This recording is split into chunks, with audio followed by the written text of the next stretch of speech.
Emang bener ya, kalau lagi hamil jadi suka sakit mulut juga? Penyakit pada keluar yang di mulut. Kok bisa sih? Hai, aku Dokter Gigi Sal. Yuk kita bahas penyakit apa aja di dalam mulut yang suka diderita sama ibu hamil. Yang paling umum terjadi pada ibu hamil yang pertama adalah gingivitis atau peradangan pada gusi.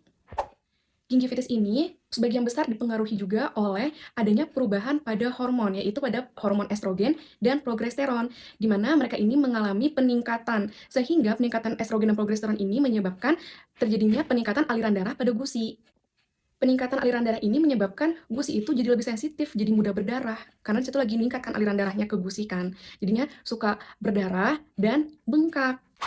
Nah, apabila gingivitis ini tidak diperbaiki dengan cepat, itu lama-kelamaan kalau dibiarkan, jadinya nanti periodontitis. Nah, periodontitis ini lebih parah dari gingivitis, karena di periodontitis ini berarti sudah ada kehilangan tulang. Jadi kalau gingivitis yang tadinya cuma gusinya turun, sering berdarah, bengkak, tetapi nanti kalau di periodontitis itu udah mulai turun tulangnya. Jadi nanti giginya kelihatan lebih panjang dan bisa terjadi kegoyangan atau mobility pada giginya. Tetapi gingivitis ini erat kaitannya dengan bakteri ya, jadi ya tetap dari biasanya karang gigi, yaitu penumpukan plak yang sudah dalam waktu lama akhirnya berubah jadi karang gigi. Nah, bakteri itu yang menginduksi adanya inflamasi atau terjadinya gingivitis.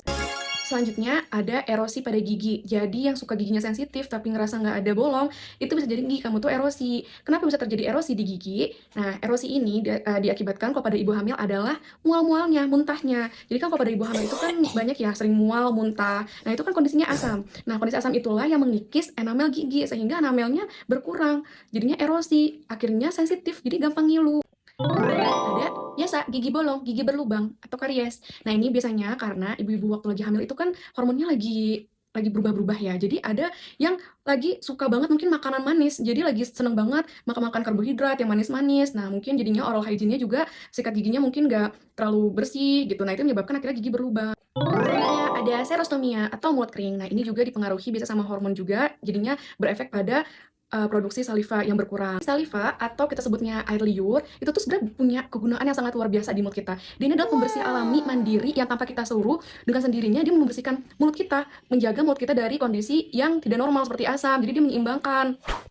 Satu lagi, ini tuh agak tidak umum ya, jarang, yaitu tumor kehamilan. Wow, itu apa? Apakah menyeramkan? Ada tumor, ada benjolan di dalam mulut saat kehamilan. Apa itu ganas? Enggak sayang, itu enggak ganas. Jadi kalau pada hamil, terus tumbuh kayak daging atau benjolan, itu namanya tumor kehamilan. Atau sering juga disebut dengan pyogenic granuloma atau Epulis gravidarum. Ada juga nama lainnya juga yang lain. Nah, itu juga dipengaruhi oleh perubahan hormon si estrogen dan si progesteron itu, gitu. Jadi itu, peningkatan aliran darah juga di satu lokasi, biasanya di satu area. Nah, itu jadinya adanya pertumbuhan gusi yang berlebihan, gitu.